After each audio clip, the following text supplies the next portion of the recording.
Baik, selamat sore semuanya. Kita akan mulai sebentar lagi kegiatan webinarnya.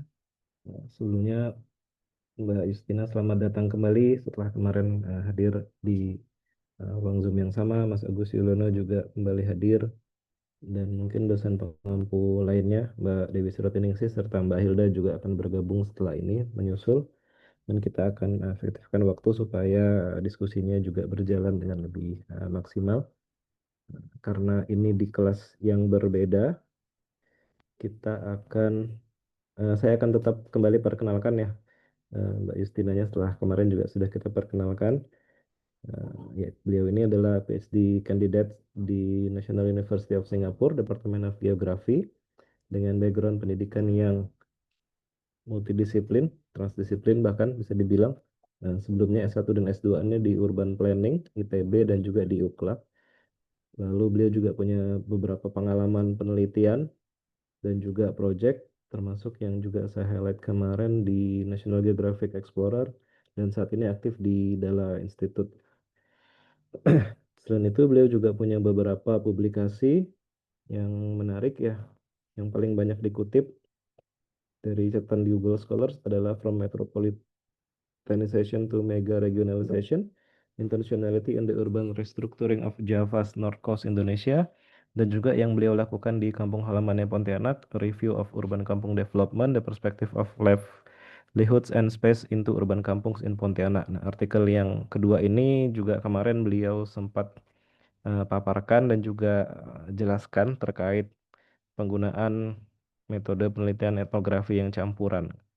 Nah, lalu di tahun 2025 ini juga ada beberapa artikel terbaru yang saya rasa juga akan lebih banyak dibahas ya Mbak Justina, karena kaitannya juga dengan topik kita hari ini eh, mengenai political ecology, peatland, wild palm, human migration, and Sweden farming practices in Indonesia. Dan harusnya ada kasus soal kondisi di perbatasan Indonesia dan Malaysia.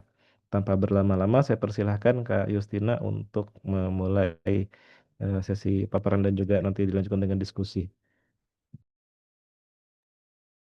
Ya, terima kasih Pak Dityo untuk undangannya. Saya sambil mempersiapkan PPT-nya dulu ya. Saya minta izin dulu ya, Pak Dityo. Sip. Oke. Eh, Terima kasih semuanya sudah hadir nih kebetulan sangat sore ya. Tapi terima kasih ya sudah hadir hari ini. Nanti kita akan coba bahas-bahas sedikit gitu ya tentang lahan gambut, sawit, migrasi manusia dan juga ladang di Indonesia. Cuman nanti ini migrasi manusianya ada. Cuman untuk hubungan migrasi ke luar negerinya itu nanti saya singgung sedikit gitu ya. Eh, saya salam kenal buat teman-teman semuanya yang sudah datang hari ini gitu. Saya ekspektasinya orangnya beda gitu ya.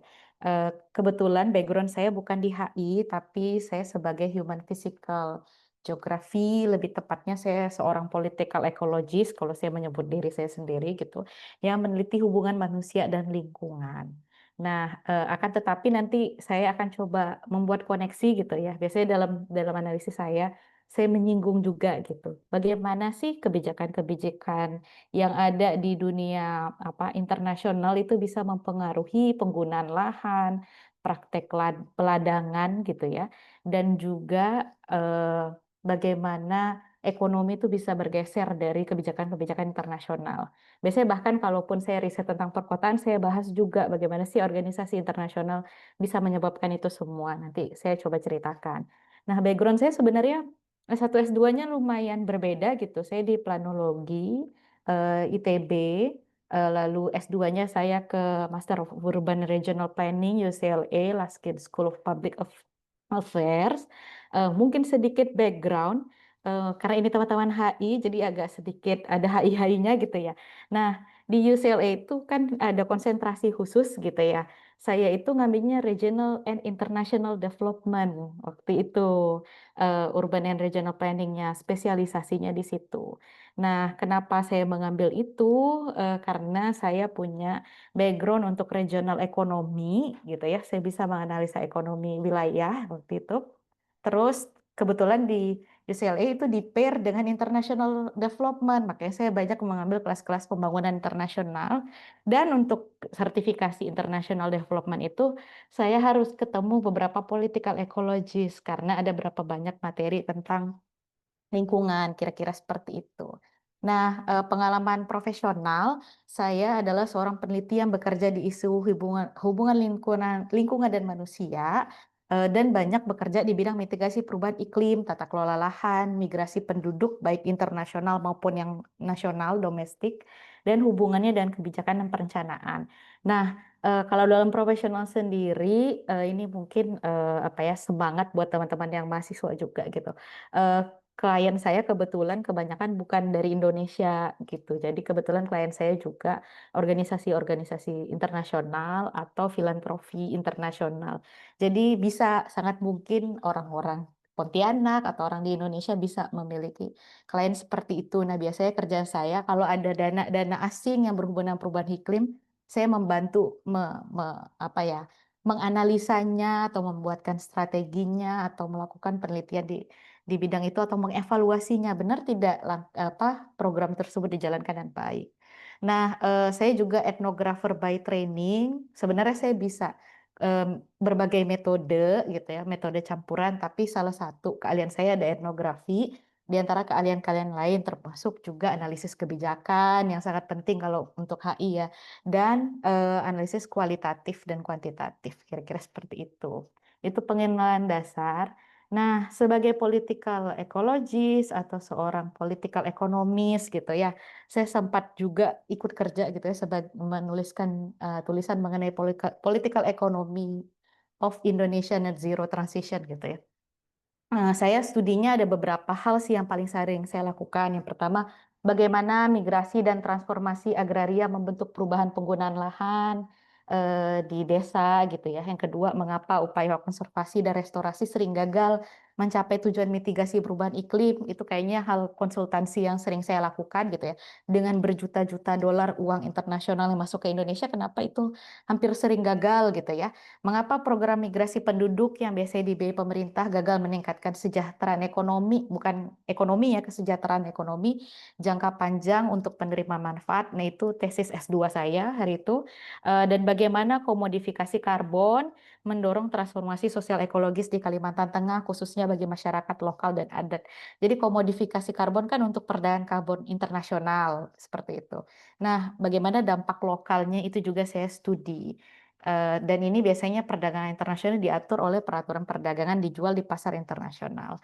Apa saja strategi yang dapat dilakukan untuk memperluas akses dan mereduksi ketimpangan kekuasaan dalam implementasi proyek perubahan iklim? Kira-kira saya bergeraknya di bidang itu, teman-teman, sejauh ini.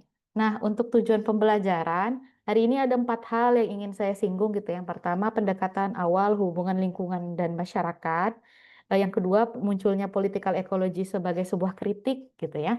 Yang ketiga, pengenalan terhadap political ecology. Ini bagi teman-teman HI semoga bermanfaat karena saya sering ketemu banyak anak lulusan HI yang akhirnya bertransisi juga menjadi political ecology saat bekerja di organisasi-organisasi climate gitu ya. Yang keempat, mempelajari political ecology di Kalimantan Barat. Nah, untuk pendekatan awal hubungan lingkungan masyarakat, saya ingin ceritakan dulu gitu ya. Eee, jadi dulu ada teori gitu, kita sebutnya namanya determinisme lingkungan. Ini argumentasi utamanya itu budaya dibentuk oleh lingkungan fisik gitu, topografi, iklim, sumber daya, dan lain-lain. Jadi bentuk pulau, bentuk benua itu membentuk sebuah budaya masyarakat. Kalau zaman kita ini, penulis yang masih aktif namanya Jared Diamond. Jared Diamond tuh dosen di UCLA, dia dosen geografi. Dulunya dia ahli oncologist. Seingat saya dia dulu apa ya, onkologi itu organ apa ya, tapi saya lupa. Tapi dia bertransisi lah gitu di umur berapa puluh tahunnya, 40 ke 50 dia pengen jadi geografer gitu. Jadi beliau sering studi lah di Papua Nugini untuk mempelajari bagaimana sih gitu ya, beberapa masyarakat tuh ada yang berkembang, ada yang lebih maju dan mampu menaklukkan masyarakat yang lain yang dianggap lebih rendah. Tapi hubungannya apa kira-kira penyebabnya, kausalitasnya apa gitu.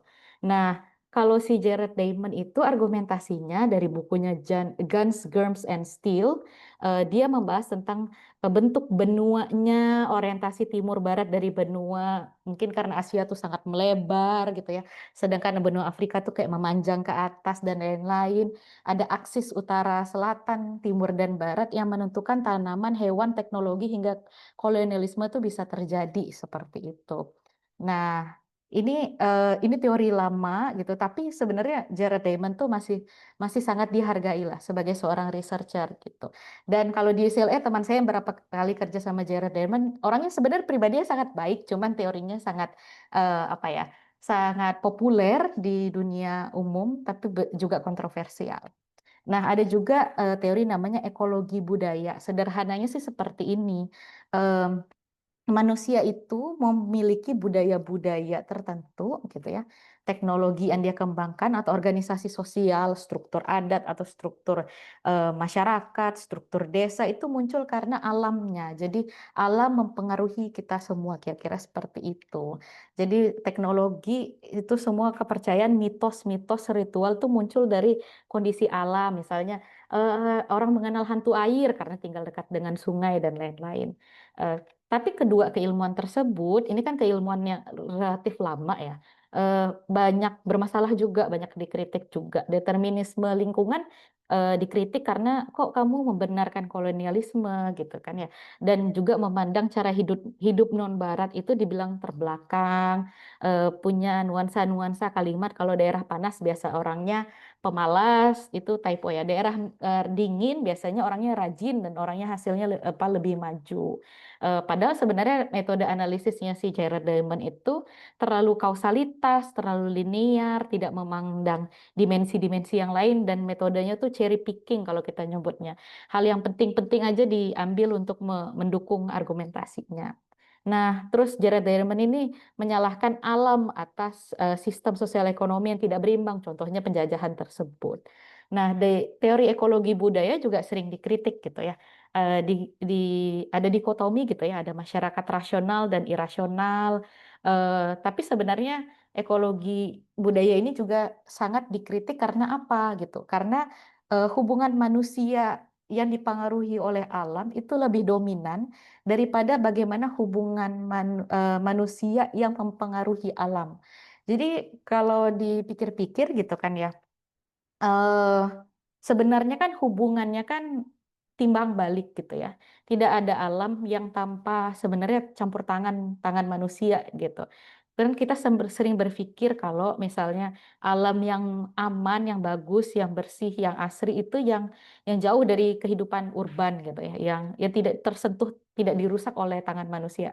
Padahal sebenarnya tidak seperti itu gitu. Kebanyakan landscape-landscape ekologis dunia yang bagus kayak ya apa ya, taman nasional di Amerika dan lain-lain itu selalu ada pengaruh tangan dari orang-orang suku-suku Indian, kira-kira seperti itu. Dan ekologi budaya ini banyak mengabaikan politik ekonomi dan global, kira-kira seperti itu kritiknya. Lalu muncullah kayak sub ilmu pengetahuan gitu yang kita sebut political ecology.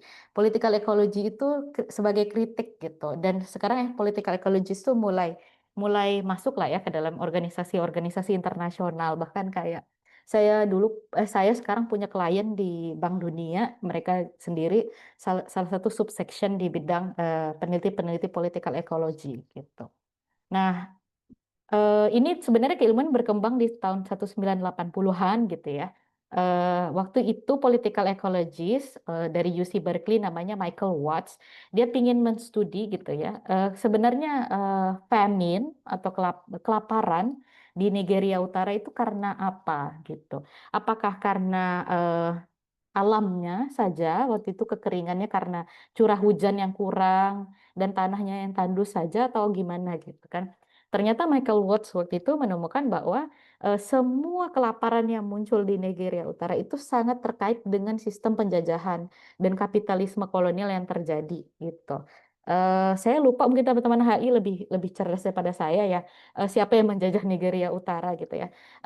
Tapi pada masa itu banyak moralitas ekonomi petani itu yang hancur karena tekanan kolonial.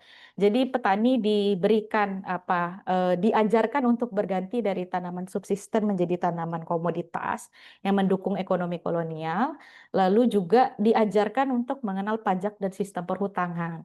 Nah, kan sebagian orang Nigeria kan beragama Muslim ya.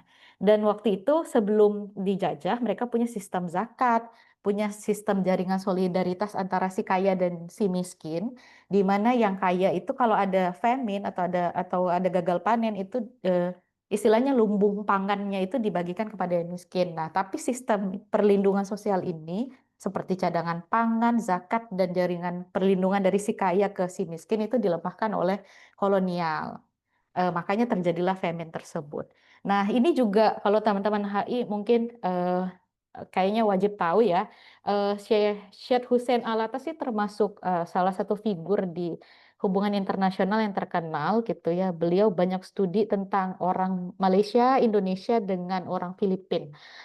Jadi dulu itu banyak dikembangkan mitos gitu ya. Bagaimana mitos dan pengetahuan itu digerakkan oleh penjajah untuk mengembangkan kalimat atau kata atau frasa gitu ya. Kalau pribumi itu pemalas.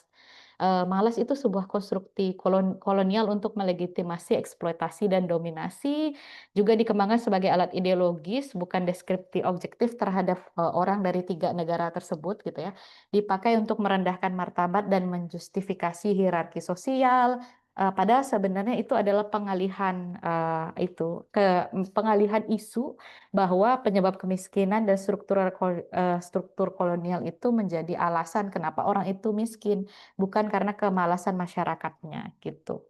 Nah, dipakai untuk menjadi alat pembenaran kerja paksa, kontrol tenaga kerja dan segregasi rasial.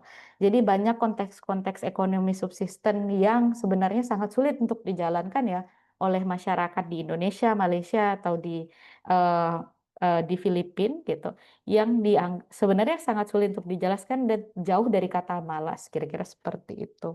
Dan bahkan pribumi-pribumi juga banyak melakukan resistensi kan terhadap penjajah ini, tapi tetap masih dianggap sebagai resistensi ini tetap diklasifikasikan orangnya malas, kira-kira seperti itu.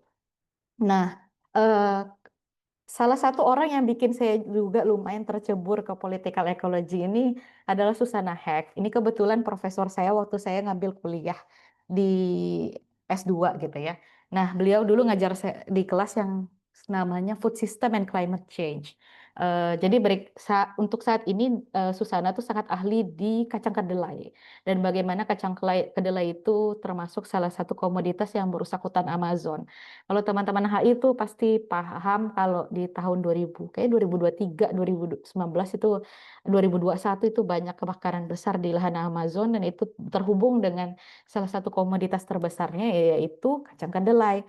Kacang kedelai dikembangkan untuk pemberi pakan hewan seperti ternak ya, sapi, ayam dan lain-lain. Nah, di tahun 86 Susana itu pernah studinya tentang hutan Amazon dan kenapa sih hutan Amazon tuh sempat mengalami deforestasi yang sangat luar biasa di tahun 80-an pertengahan gitu ya. Jadi waktu itu pemerintah berargumentasi lah, pemerintah Brazil ya, bukan pemerintah lain. Pemerintah Brazil berargumentasi bahwa hutan Amazon itu rusak karena peladang yang ada di hutan Amazon populasinya meningkat dan tak terhindarkan, makanya merusak lingkungan. Jadi sempat ada argumentasi namanya jika penduduknya naik di sekitar hutan Amazon, kemiskinan akan naik dan degradasi hutan juga akan naik gitu. Nah, dalam populasi yang meningkat ini, itu sebenarnya basis teorinya kita bilang Malthusian. Itu kalau teman-teman sadar, kenapa alam rusak terus selalu menyalahkan karena pertumbuhan populasi manusia. Itu cara berpikir Malthusian yang kalau kita sekarang bilangnya ekofasisme gitu. sebenarnya bukan jumlah manusianya yang salah, tapi bagaimana mengelola manusianya dan manusia yang mengkonsumsi banyak karbon atau merusak banyak lingkungan itu biasanya top 1%, bukan manusia yang pendapatannya di bawah gitu, bukan menengah ke bawah dan lain-lain. Nah, ternyata dari kasus di Amazon itu Susana Heck menemukan bahwa bukan shifting cultivation atau peladang di hutan Amazon yang merusak hutan gitu, yang dituduh populasi yang meningkat dan merusak hutan. Tapi waktu itu sempat ada kudeta militer. Ini kayaknya kalau HI suka kan ya gitu ya. Sempat ada kudeta militer di Brazil yang menyebabkan kudeta tersebut kan ekonominya kurang stabil. Jadi perlu ada kebijakan baru ya untuk meningkatkan pendapatan masyarakat Brazil. Maka dibikinlah program antara pemerintah Brazil dan World Bank. Kan kalian pemerintah baru nih, militer.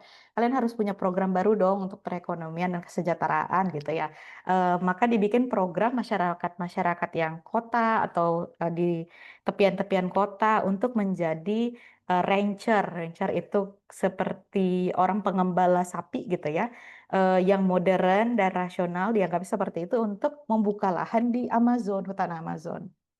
Nah, padahal ternak-ternak sapi ini waktu itu produktivitasnya rendah. Jadi ternyata kenapa program tersebut sangat masif, ekspansif terhadap hutan Amazon adalah karena rancher-rancher ini membuka lahan dengan besarnya untuk spekulasi lahan. Jadi bukan untuk produktivitas ekonominya pribadi, tapi supaya mereka memiliki kemampuan untuk menguasai lahan sebanyak-banyaknya. Jadi di sini bisa kelihatan kan debat antara istilahnya peladang gitu ya, shifting cultivation masyarakat adat lokal di Amazonian, biasanya indigenous Amazonian kita nyebutnya, dengan orang-orang yang melakukan eh, pengembalaan ternak yang besar. Nah, itu pengenalan political ecology. Nah, saya kasih sedikit paparan kali ya teman-temannya. Mengapa sih political ecology dan apa sih sebenarnya? Jadi tadi kan tiga tokoh utama tuh yang membangun landasan political ecology. Cuman supaya tidak bosan dan tidak mengantuk, saya boleh minta teman-teman mulai mengaktifkan chat box-nya kali ya sebentar lagi ya. Jadi political ecology itu apa sih teman-teman gitu ya? Political ecology itu berusaha menjawab ketidaksenambungan antara ilmu yang mempelajari hubungan manusia dan lingkungan gitu. Terutama kajian lingkungan yang tidak membahas ekonomi, politik, dan dinamika sosial, apalagi hubungannya dengan kebijakan-kebijakan internasional. Yang kedua, kajian ekonomi politik dan masyarakat yang tidak membahas perubahan lingkungan. Karena bagi David Harvey sendiri gitu ya, setiap proyek sosial atau politik selalu bersifat ekologis dan sebaliknya. Nah, saya mau tanya sama teman-teman mungkin rekan-rekan mahasiswa gitu ya. Bisa cerita tidak ada tidak yang teman-teman tahu gitu ya, proyek sosial politik apa yang memiliki dampak ekologis yang tinggi? Saya boleh mulai duluan di belakang saya tuh kebetulan ada foto kan ya. Nah, foto teman-teman tahu ini adalah food estate. Saya kemarin jalan-jalan lewat, kok ada food estate gitu. Mungkin bisa bisa di chat kali ya. Kira-kira proyek apa sih yang ada dampak ekologisnya, dampak terhadap lingkungannya kira-kira. Yang food estate udah saya ambil idenya. Penambangan emas, boleh. Yang rakyat apa yang perusahaan? Peninggian jalan di Pontianak, boleh. IKN, ya. Sawit, geotermal. Geotermal bawa isu hijau tapi tidak hijau ya, benar sekali. Ada lagi, itu bisa juga, tapi sisi yang mananya agak kurang ini ya. Ada lagi teman-teman, ijazah palsu. Aduh, ini sih yang komen saya kenal ini ya. Bang Victor, oke. Lanjut, ada lagi? Nggak ada, teman-teman? Kira-kira apa sih isu-isu yang punya dampak ekologis? Yang mahasiswa ini, ayo jangan mau kalah ini sama ini yang ngechat ini udah profesional semua itu, profesional profesor dengan profesional fotografer. Ayo yang lain.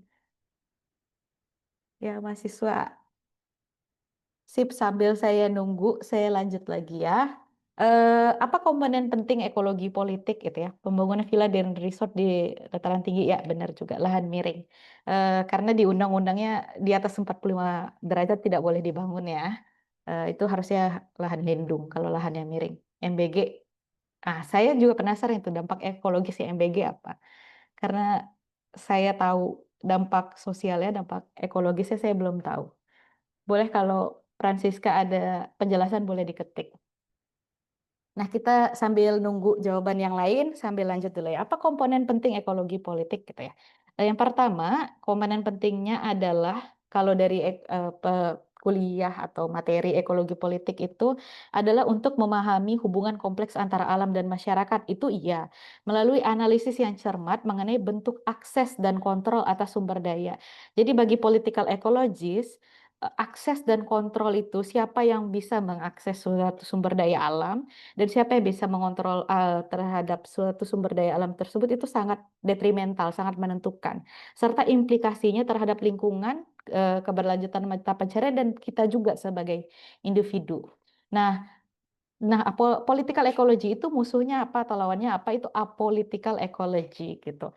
Apolitical ecology di dunia ini kalau kalian menemukan misalnya ada masalah-masalah lingkungan tapi tidak peduli dengan relasi kuasa yang ada, struktur kebijakan nasional internasional seperti apa atau lokalnya, atau ekonomi pasarnya seperti apa. Jadi kalau misalnya apolitical ecology ini contohnya gitu ya, ada poacher atau orang yang menjual satwa-satwa liar, contohnya misalnya burung enggang gitu ya atau rangkong. Nah, kalau kita hanya melihat mereka sebagai seorang poacher atau seorang yang mengambil satwa-satwa liar untuk dijual ke luar negeri, kemungkinan besar orang-orang tersebut adalah kelompok yang paling rentan dan mereka adalah orang yang tidak dilibatkan dalam kebijakan tersebut. Tapi kita harus tahu relasi kuasanya, struktur kebijakan dan ekonomi apa yang membuat mereka sampai memilih jalur hidup untuk mencari nafkah dari situ. Kira-kira apolitical ecology itu mengabaikan hal-hal penting seperti ini. Oke, ini political ecology branches. Kalau teman-teman suatu saat memilih untuk jadi political ecologist gitu ya, ada banyak sekali topik yang bisa dibahas, seperti yang tadi udah disebutkan di chat gitu ya. Ekstraksi sumber daya, iya. Kerusakan lingkungan dan degradasi lingkungan. Antroposin itu zaman di mana manusia mengeluarkan banyak sekali karbon dan perubahan iklim gitu menyebabkan perubahan iklim. Hubungan antara manusia dan aktor non manusia, misalnya saya dan lahan gambut, saya dan terenggiling gitu ya. Urban political ecology itu adalah ini sorry ada dua kali ya. Urban political ecology itu contohnya adalah permasalahan ekologi perkotaan seperti banjir, sampah, dan lain-lain. Feminis political ecology, bagaimana perempuan terdampak dari politik ekologi. Lalu perang, kekerasan, dan konflik itu sangat terkait dengan political ecology. Kalau kalian teman-teman tahu, Bu Nancy itu sempat riset kerusuhan tahun 98 dan pembantaian dan kenapa itu terjadi di sekitaran Sanggau sampai ke atas tuh di Kabupaten Bengkayang. Lalu tentang konservasi dan penjajahan, bagaimana konservasi dan penjajahan itu bisa sangat terkait gitu. Oke, teman-teman ya benar kalau ada pertanyaan silakan di chat ya. Oke, ya benar EBG punya dampak ini ya, food loss dan juga limbah. Luar biasa sekali teman-teman. Itu bisa menjadi riset antara resource atau urban political ecology. Silahkan kalau yang mau mengambil topiknya ya. Eh, Nah, bagaimana sih saya coba mempelajari political ecology di Kalimantan Barat dan mungkin ada sedikit implikasinya terhadap anak HI gitu ya. Ini riset yang saya bahasnya yang di Kuburaya dulu kali ya, tapi nanti saya kasih remark sedikit tentang eh, ini migrasi penduduk di perbatasan Indonesia Malaysia. Jadi teman-teman kalau mau sedikit cerita gitu ya, ada berbagai pandangan dunia tentang lahan gambut yang terdegradasi. Lahan gambut terdegradasi itu apa sih? Lahan gambut yang sudah dideforestasikan. Dulunya sudah pernah ditebang waktu dia jadi hutan primer. Biasanya kalau lahannya sudah rusak, itu pemerintah mulai mikir, kira-kira mau diapain ya lahan tersebut ya? Kan dulu sempat ada hutan yang terdegradasi boleh dijadikan kebun sawit dan lain-lain gitu ya. Nah, yang pertama apakah dia dikonservasi sampai dia pulih atau dia direstorasi sampai dia pulih? Nah, tapi di Indonesia udah keluar aturan baru kalau yang kita konservasi itu hanya yang kubahnya saja. Sedangkan di luar kubahnya, gambut dalam di sekitarnya itu tidak dikonservasi lagi. Boleh dijadikan lahan budidaya, boleh dilakukan restorasi seperti kanal blocking, sekat kanal, dan lain-lain. Nah, di sisi lain gitu ya, lahan gambut itu kan juga lahan yang sebenarnya tidak bisa untuk pertanian sayur, buah, dan lain-lain ya, kecuali untuk sawit biasanya, atau kelapa lah kalau dia cukup kering gitu. Karena dia agak sulit untuk ditanami. Nah, ada sudut pandang dunia, ini kita nyebutnya world view ya. Alih-alih direstorasi istilahnya lahan gambut ini yang sudah terlanjur terdegradasi justru dikonversi untuk kegiatan budidaya pertanian atau perkebunan. Nah, budidaya ini biasanya dirancang untuk produksi biofuel sebagai jawaban atas agenda iklim gitu. Makanya sempat ada semacam promosi dulu ya, saat orang anti fossil fuel di tahun kayaknya 90-an akhir gitu ya, mulai menyadari kalau bahan bakar fosil itu bisa menyebabkan climate change, mulai ada promosi di 80-an, 90-an kalau renewable energy dari biofuel itu jauh lebih baik daripada minyak itu. Makanya mulai sawit yang dari Afrika itu mulai masuk ke Asia Pasifik kira-kira seperti itu. Nah, tapi ada juga sudut pandang dunia tentang lahan gambut yang bisa juga ditandemkan kalau bahasa saya. Dia tidak tidak soli, tidak satu-satunya, tapi bisa ditandemkan dengan tempat untuk menampung perpindahan penduduk gitu. Karena biasanya masyarakat Kalimantan Barat itu kan tinggalnya di tepian sungai ya. Sedangkan untuk yang penduduk-penduduk yang baru datang itu biasanya diletakkan di lahan yang sulit dilakukan pertanian tadi. Makanya diletakkanlah dia di lahan-lahan yang eh, gambutnya lumayan dalam. Dan di situ biasanya dibikin kawasan-kawasan yang transmigrasi. Nanti ada cerita lebih lengkapnya. Nah, lahan gambut terdegradasi ini biasanya jarang dihuni dan dibudidayakan masyarakat lokal dan dicanangkan untuk dialokasikan untuk program permukiman penduduk atau yang bahasa umumnya kita kenal sebagai transmigrasi.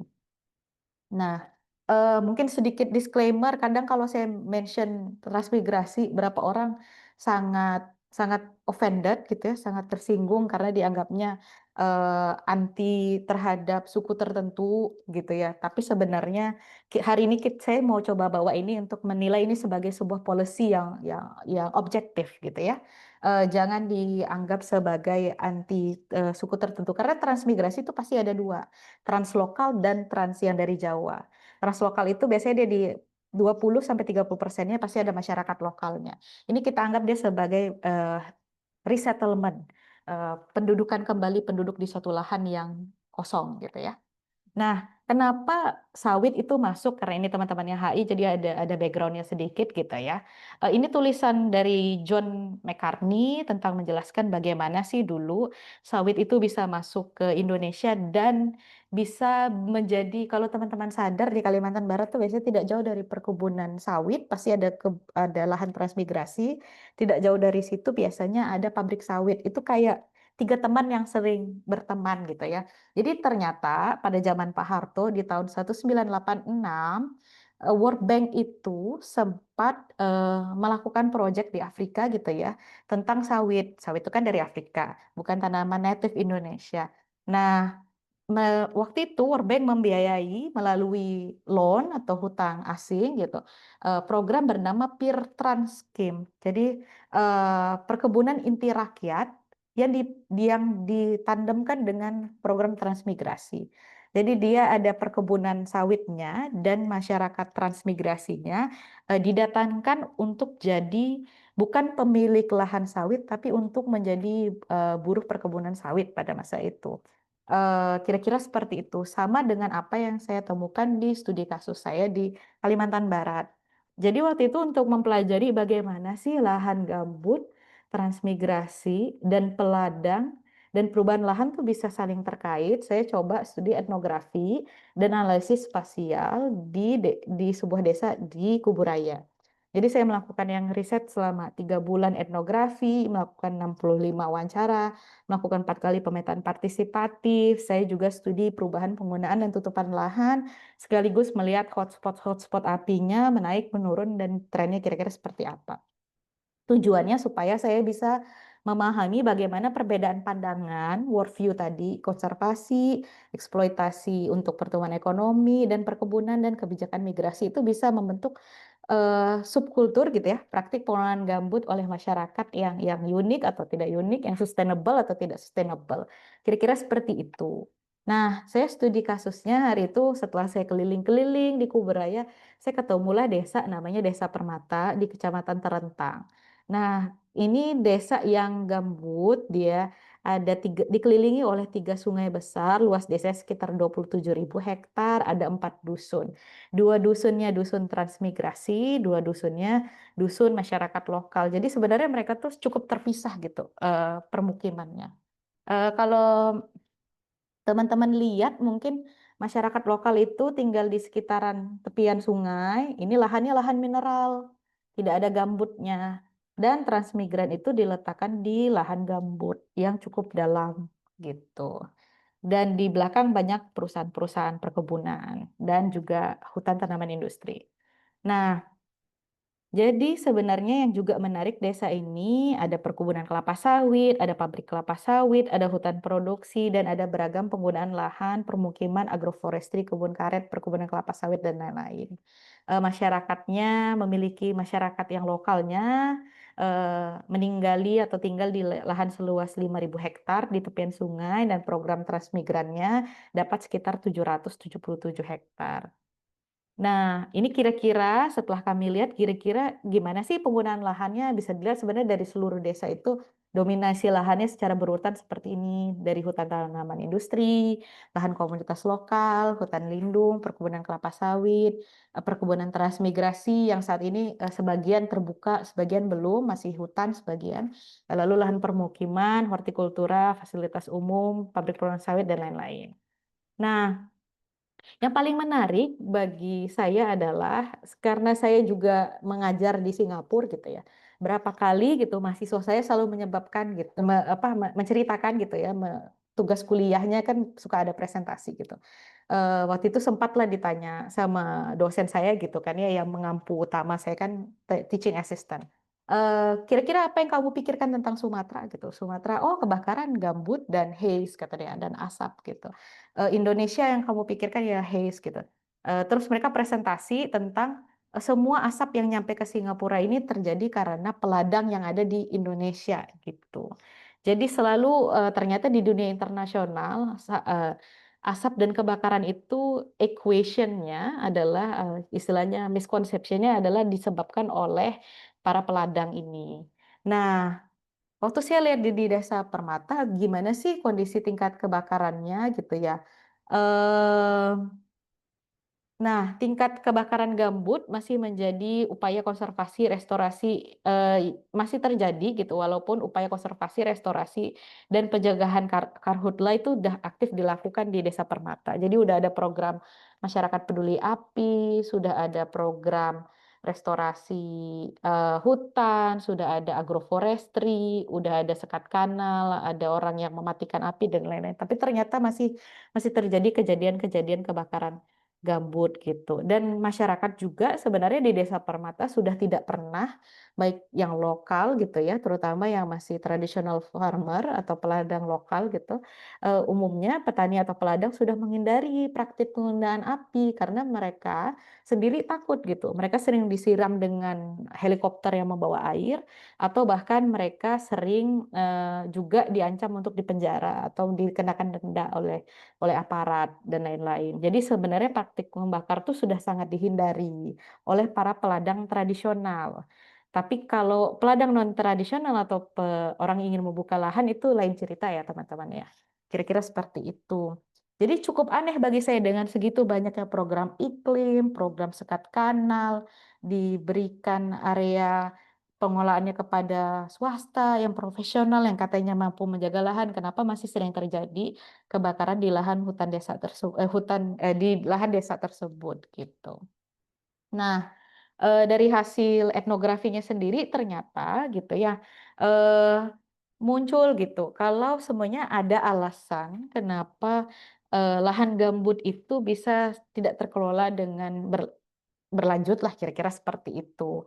Jadi di Desa Permata kita nemukan ada dulu sejarahnya di tahun 2000-an awal memang ada beberapa pemimpin desa yang merasa ada transisi mata pencarian gitu. Karena dulunya desa ini adalah desa orang yang membalak hutan gitu ya.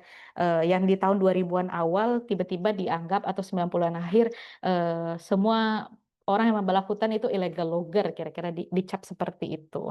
Nah, akhirnya mereka harus cari mata pencarian lain, tidak ada pencarian alternatif, desanya jauh kan secluded gitu. Tidak bisa diakses dengan mobil, dari kapal juga cukup jauh. Jadi waktu itu para pemimpin desa kan berpikir bagaimana cara dia mencari mata pencarian ke depannya gitu kan ya. Akhirnya mereka bernegosiasi dengan bupati gitu ya. Bupati yang ada di waktu itu belum Kuberaya teman-teman, masih Mempawah. Jadi mereka berusaha berdiskusi dengan bupati supaya tolong dong Pak supaya desa kami ini maju gitu. Ada perusahaan, ada perkebunan, ada hutan produksi dan ada program transmigrasi supaya dibukakanlah jalan, datanglah perusahaan, ada mata pencarian, ada kesempatan kerja dan lain-lain. Nah, di saat bersamaan juga banyak aktor konservasi yang masuk gitu. Ada beberapa LSM yang datang dan keluar gitu ya, datang sebentar dan keluar. Lalu juga di tahun 2015 sempat ada Badan Restorasi Gambut. Jadi ada fasilitator khususnya di Desa Permata. Nah, dari masuknya perusahaan-perusahaan tersebut dan program transmigrasinya, khusus juga program transmigrasi sawit namanya hari itu. Aktor perkebunan dan migran sawit yang datang itu kebetulan sangat aktif dalam mengejar mata pencarian yang berbasis sawit gitu dan melakukan banyak transformasi lahan-lahan usaha eh, yang dulunya merupakan hutan sekunder, hutan yang sempat terdegradasi tapi sudah tumbuh kembali, itu mulai ditebang untuk dijadikan perkebunan sawit. Lalu banyak juga orang yang mengubah lahan-lahan agroforestry, kebun karet, monokultur atau hutan gambut sekunder menjadi perkebunan kelapa sawit. Nah, kenapa di Desa Permata walaupun segitu banyaknya program gitu ya dari LSM internasional dengan dana-dana besar dari luar negeri, dari Jerman, dari Singapura juga datang, dari BRGM, dari Norway gitu ya, tetap tidak mampu menahan lajunya kebakaran lahan gambut gitu. Nah, ternyata setelah saya lihat-lihat memang ada banyak 3 jenis aktor gitu yang mempengaruhi pembukaan lahan tadi. Secara modern tanpa membakar, tapi menggunakan alat-alat berat. Eh, Ternyata di Desa Permata sendiri ada pemilik eskavator yang bisa disewakan kepada warga dan dapat membuka lahan dengan sangat cepat dan berhektar-hektar dibanding dengan peladang yang umumnya di bawah 1 hektar kemampuannya per tahun untuk membuka dengan metode tradisional. Ternyata dengan eskavator mereka mampu 3 hektar per hari, sedangkan kalau peladangan mungkin 1 bulan 1 hektar gitu. Dan itu dipakai untuk 1 tahun ke depan. Nah, ada juga aktor yang mendorong adopsi sistem monokultur. Jadi banyak perusahaan yang mengajarkan teknik-teknik sawit, bagaimana melakukan kastrasi, bagaimana pembibitan, bagaimana menanam dan lain-lain, bagaimana memanen, kemana mereka harus mengirimkan. Jadi mulai masyarakat belajar gitu. Dan kebetulan ada beberapa warga transmigran yang datang bisa melakukan procurement ya, pengadaan gitu ya. Bibit sawit yang dikirim dari Jambi karena mereka punya keluarga petani sawit yang sukses dari Jambi dikirim ke Desa Permata. Kira-kira seperti itu. Jadi sebenarnya chain-nya sangat panjang gitu ya kenapa itu bisa terjadi dan ada aktor walaupun ada aktor juga yang mengajarkan untuk terus mengelola gambut secara berkelanjutan dengan cara memelihara kambing atau memelihara sapi atau menanam buah dan sayur dan lain-lain. Tapi itu tidak berlanjut guys ya karena ekonomi sawit jauh lebih lebih menghasilkan.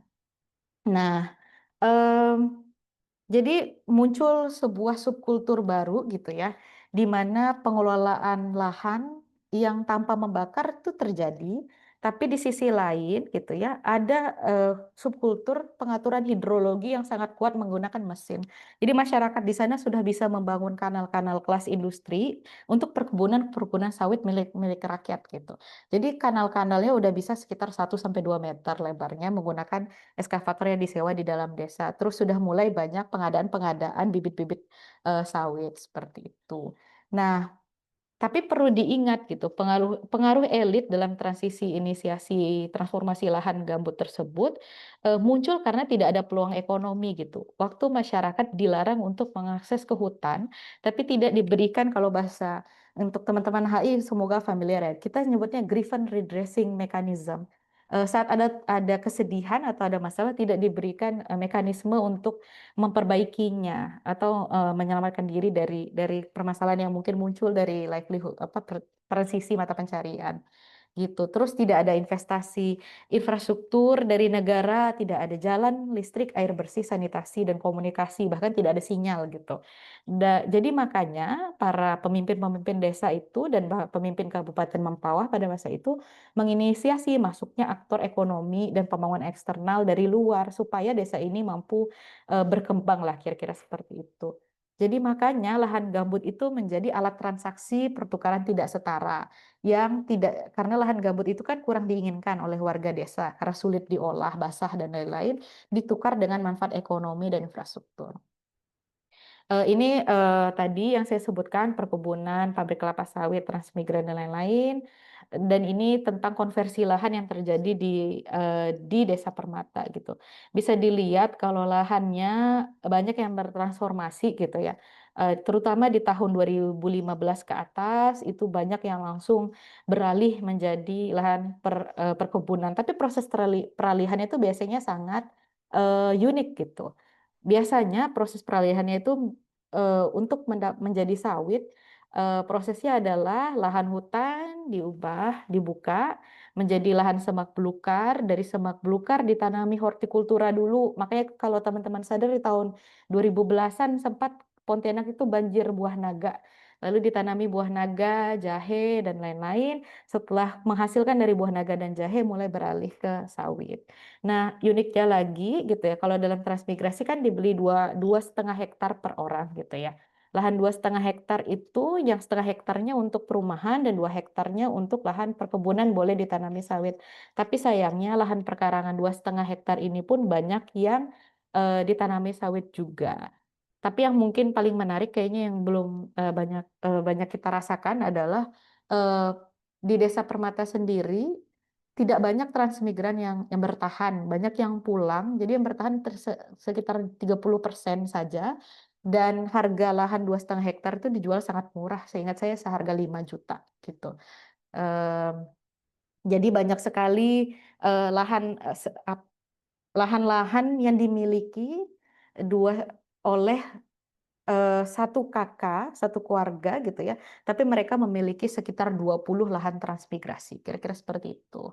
Dan aktif dikonversi menjadi sawit. Akan tetapi gitu ya, nanti bisa ada cerita lanjutannya, tapi sebelumnya ini bisa dilihat dulu konversi dan penyempitan akses lahannya seperti apa, bisa dilihat lahan, bagaimana perkebunan itu mulai berkembang ya dari tahun 2010 menjadi tahun 2020, itu mulai banyak, lahan perkebunan yang berganti gitu menjadi warna oranye dan mereka masih masih punya rencana di tahun 2030 kita akan bangun sampai ke daerah sekitar-sekitar ini gitu untuk perkebunan sawitnya.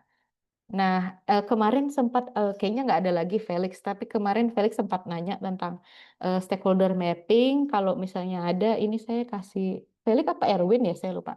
Edwin, ini contoh dari, stakeholder mapping, kalau ingin melakukan stakeholder mapping, kira-kira siapa, influence-nya gimana? Oke, saya masih punya beberapa menit lagi. Ini untuk aktor dan transformasi ruang dari waktu ke waktu gitu ya. Jadi studi ini coba pengen menemukan bahwa bagaimana sih hutan itu sebenarnya bukan hanya hutan yang kosong dan sepi gitu, tapi itu adalah ruang politik 3 dimensi. Nah, jadi di mana konservasi, eksploitasi, dan pembangunan, bahkan kebijakan-kebijakan internasional di lahan yang bahkan terlihat remote, jauh di pedalaman gitu ya, bernegosiasi dan berkonflik dari aktor dengan berkonflik di antara aktor-aktor gitu.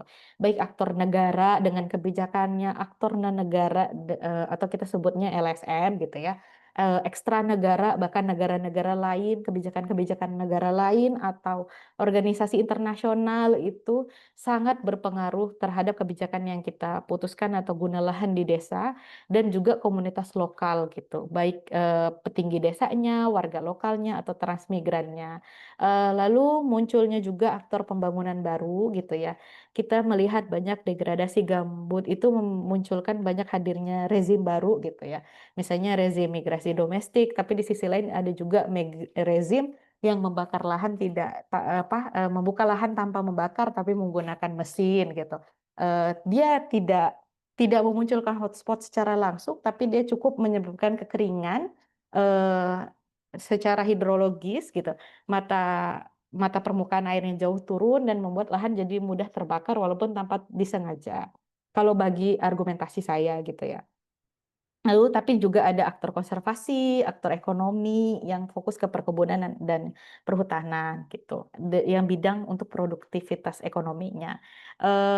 Tapi yang paling penting dari pertemuan ini adalah begitu banyak sudut pandang atau pandangan dunia atau kebijakan sektoral yang saling tidak saling mendukung bahkan saling melemahkan, terutama untuk upaya konservasi gambut. Apalagi kan ini kelas environmentalism ya, bisa melihat bahwa banyak sekali kebijakan yang akhirnya membuat kita tidak mampu menjaga lingkungan. Kira-kira seperti itu. Dan di sini juga bisa dilihat bahwa kadang lahan-lahan yang kurang diinginkan gitu ya, lahan yang kurang produktif, kurang subur kayak lahan gambut itu bisa menjadi aset tawar-menawar atau kita bilang leveraging aset gitu ya. Yang bisa diajukan, diberikan kepada swasta atau kegiatan pembangunan lain-lain atau perkebunan rakyat supaya bisa membangun desa-desa yang tertinggal tersebut gitu. Tapi dengan ongkos gitu ya, ongkos kebakaran hutan, ongkos asap yang berbulan-bulan dan lain-lain. Lalu juga ada diskusi permasalahan multidimensi gitu ya, tentang perebutan tanah dan dampaknya bagi konservasi antara berbagai aktor yang punya keinginannya sendiri. Mereka juga punya keinginan, ingin sukses, ingin berhasil, apalagi udah merantau. Begitu juga dengan petani lokal, mereka juga punya aspirasi supaya tetap maju, punya akses dan lain-lain. Nah, jadi memang banyak transformasi lahan menuju lahan perkebunan ini memicu banyak eksploitasi lanjutan, bahkan juga praktek-praktek yang katanya berkelanjutan, membersihkan lahan tanpa berladang, tanpa membakar, tapi menggunakan alat berat yang justru mungkin bisa menyebabkan lebih banyak kebakaran ke depannya.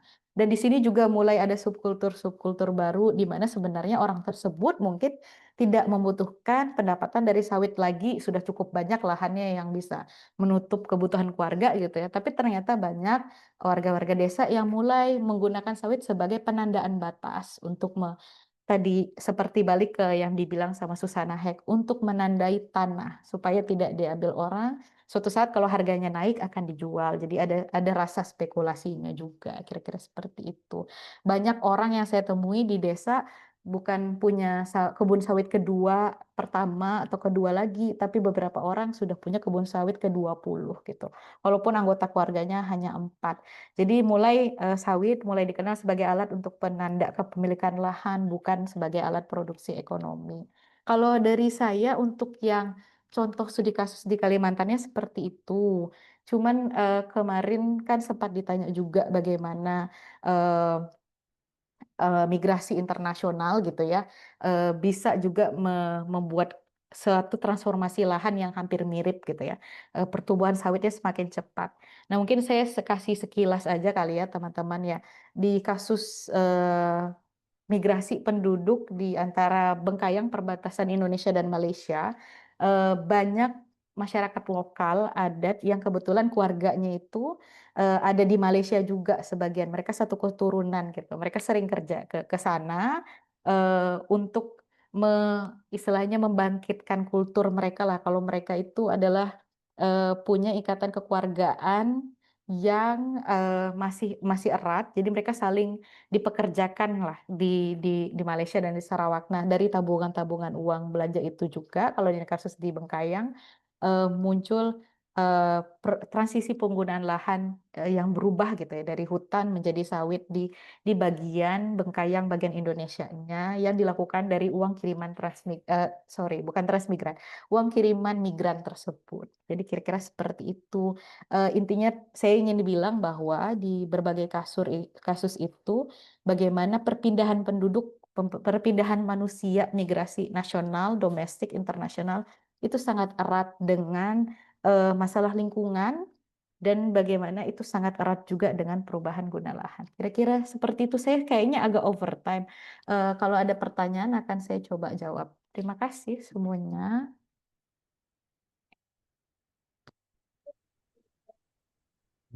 Terima kasih Kak Justina. Udah overtime, seharusnya masih ada sekitar 5 menit ke Oh, jam 5. Lalu kita akan lihat nih Kak, di chatbox sudah semakin ramai sepertinya. mm-mm. Seperti Iya kemarin boleh. mungkin ya, kita akan mulai satu persatu kali ya. Dari yang bertanya dan berkomentar. Hari ini juga termasuk ramai komentarnya nih Kak. Pernyataan Mm-mm. ketimbang pertanyaan nih. Seru nih, memancing beberapa diskusi. Silakan Kak Justina, kita akan mulai dari mana? Oke, Komentarnya tentang soal transmigrasi bagi oke bentuk boleh. Bang, Iya. antar Bang Victor nih, kita mulai ulas sampai bawah. Silakan Kak Boleh, Justina. boleh dari Bang Victor dulu ya. eh ini mungkin sensitif bagi sebagian orang, tapi nggak apa-apa ya, saya coba kasih pemahaman aja. Program transmigrasi itu bentuk penjajahan bagi masyarakat adat dan perbudakan neokolonial bagi penduduk migran. Jadi kebetulan S2 saya itu tentang transmigrasi. Tapi waktu itu saya studi, boleh dibaca itu kayaknya publik sih, tulisannya panjang sih teman-teman, 100 halaman lebih materi eh, tesis saya gitu ya. Tapi waktu itu COVID, jadi saya nggak bisa ke lapangan gitu. Jadi saya harus melakukan sesuatu dengan analisis kuantitatif, kira-kira seperti itu. Nah, transmigrasi itu bentuk penjajahan atau enggak? Sebenarnya transmigrasi, kalau teman-teman tahu sejarahnya, itu kan produk dari pemerintah Belanda ya, Hindia Belanda. Jadi dulu dia namanya kolonialisanti kalau nggak salah. Jadi memang sejarahnya adalah supaya memindahkan penduduk yang ada di Pulau Jawa untuk waktu itu lokasi awalnya ada di Lampung, kalau nggak salah. Jadi mulai ada program-program tersebut. Nah, kalau dia diadopsi ke pemerintah Indonesia, apakah itu masih penjajahan? Saya rasa ini masih masih ke bagian perdebatan ya. Kalau bagi sebagian orang mungkin iya, bagi sebagian orang lain mungkin enggak gitu ya. Tapi mungkin banyak yang merasa itu isu yang sensitif karena kebetulan masyarakat yang merasa dikirimkan kan biasanya dari etnis tertentu, terutama dari etnis Jawa. Padahal sebenarnya dari peta transmigrasi sendiri, pengirimnya itu biasanya tiga. Pulau Jawa, NTT dan NTB kalau nggak salah. Dan yang ketiga dari Lampung dan Jambi gitu. Itu secara umum seperti itu. Nah, Lampung dan Jambi itu biasanya transmigran generasi 2 dan 3. Tapi saya mau nanya nih, jangan-jangan ada putra-putri transmigran juga di meeting ini tuh nggak apa-apa, nanti bisa diceritakan juga pengalamannya. Nah, kalau perbudakan neokolonial saya kurang tahu ya kalau ada slavery ya. Tapi memang saya tidak bisa berargumentasi karena saya bukan ahli kolonialisasi. Tapi memang beberapa produk-produk transmigrasi itu, terutama transmigrasi perkebunan, itu selalu sudah menjanjikan pekerjaan warga-warga trans yang dikirimkan nanti sebagai tenaga kerja perkebunan sawit. Kira-kira seperti itu. Kalau yang sawitnya masih muda, biasanya transmigrannya banyak yang dari Jawa. Karena kalau pohonnya masih rendah, biasanya kalau yang saya dengar gitu ya, pohonnya masih rendah, masih bisa dikelola gitu. Tapi ada juga yang dari Sambas kadang-kadang yang bisa.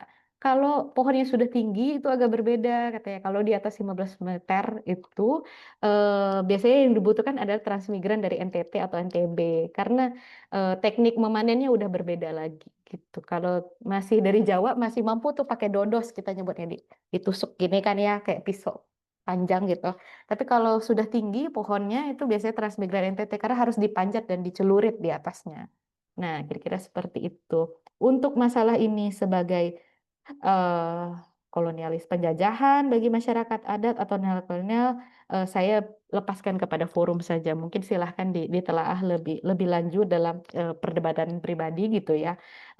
Kira-kira apa sudut pandang teman-teman masing-masing gitu. Karena saya sih tidak mau mengambil posisi karena sebenarnya dalam transmigrasi seperti yang saya bilang selalu ada translokal, selalu ada 20-30% masyarakat lokal yang digabungkan untuk tinggal bersama. Dengan harapan kalau dari pemerintah Indonesia ada transfer ilmu pengetahuan antara trans ke masyarakat. Tapi sebenarnya saling bertukar pengetahuan lah. Kalau menurut saya gitu. Ada juga di penelitian kami di Bengkayang bahwa eh, justru terbalik gitu.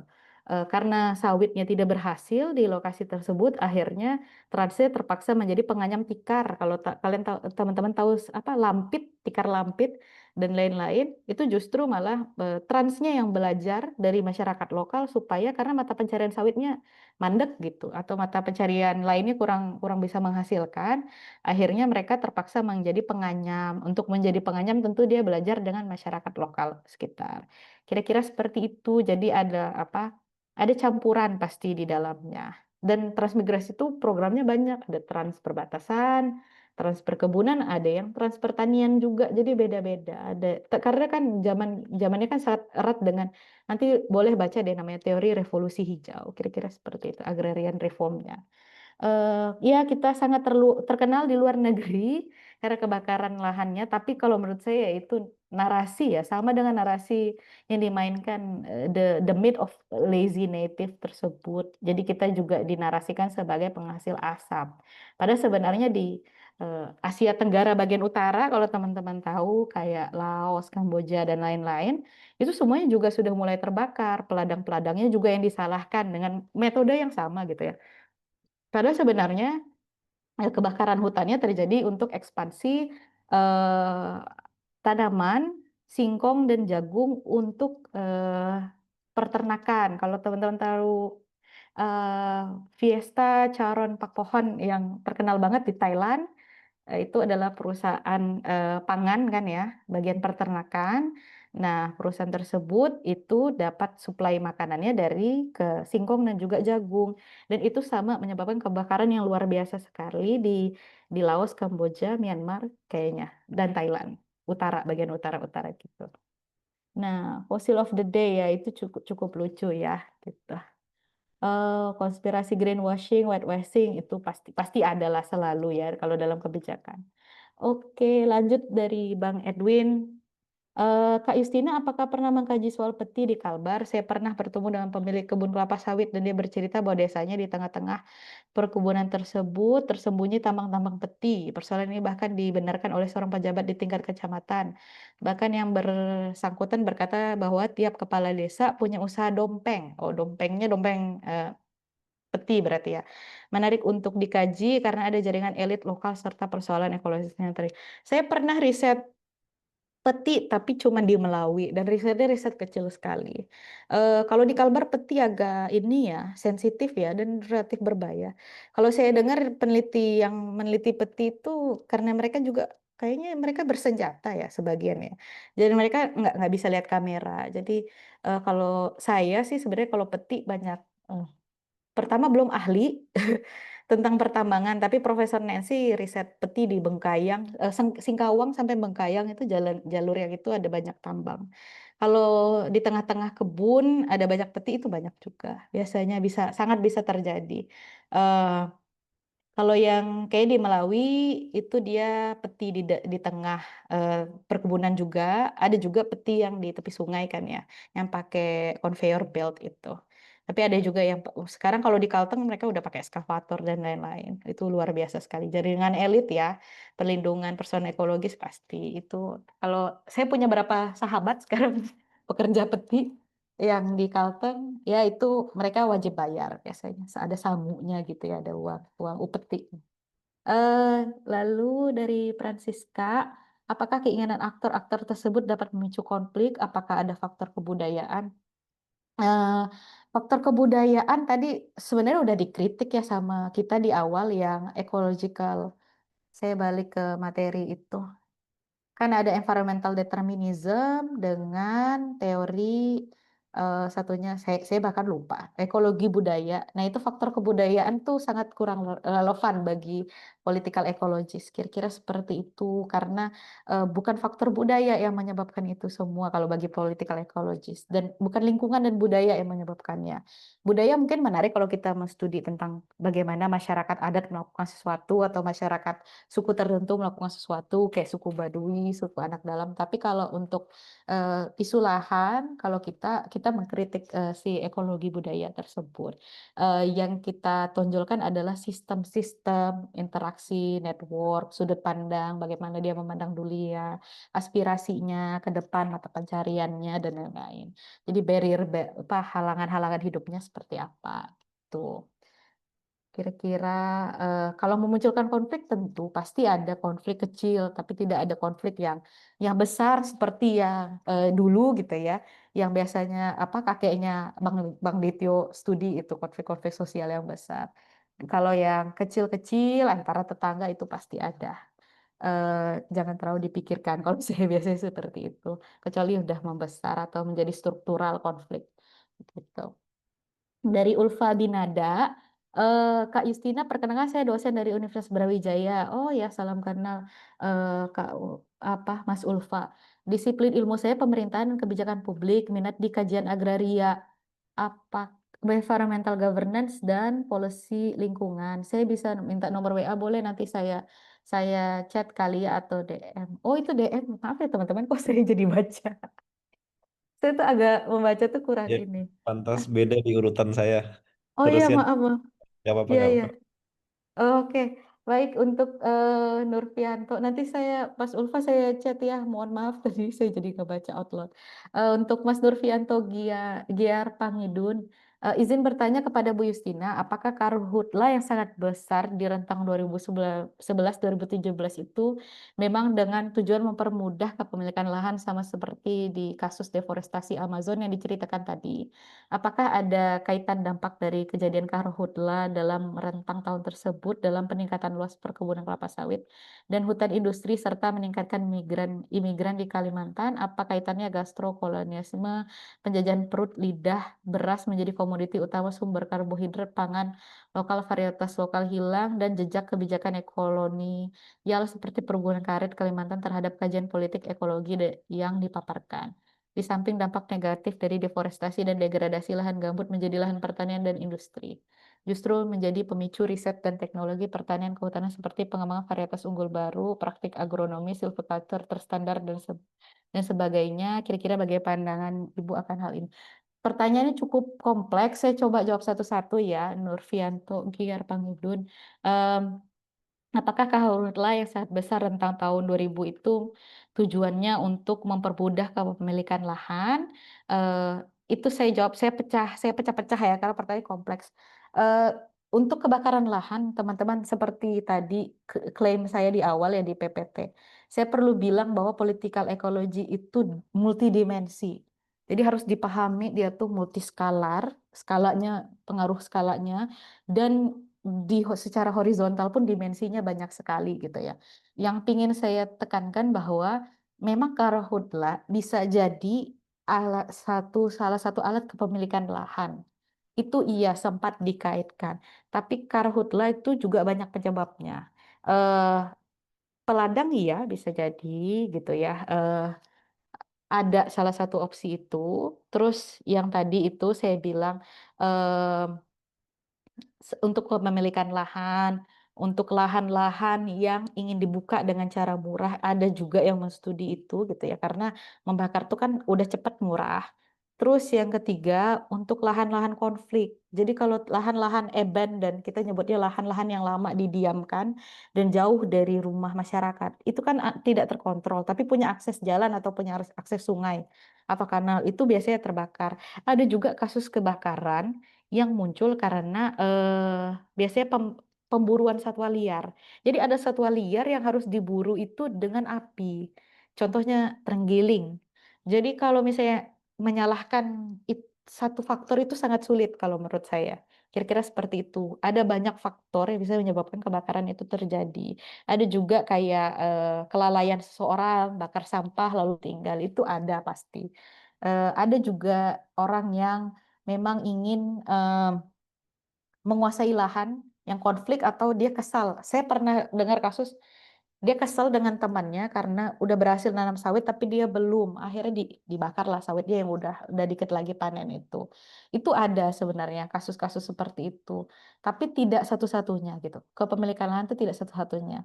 Cuman kalau di Amazon itu dia, setelah dia dibuka jadi cattle, apa ya namanya ya, daerah untuk meletakkan sapi itu.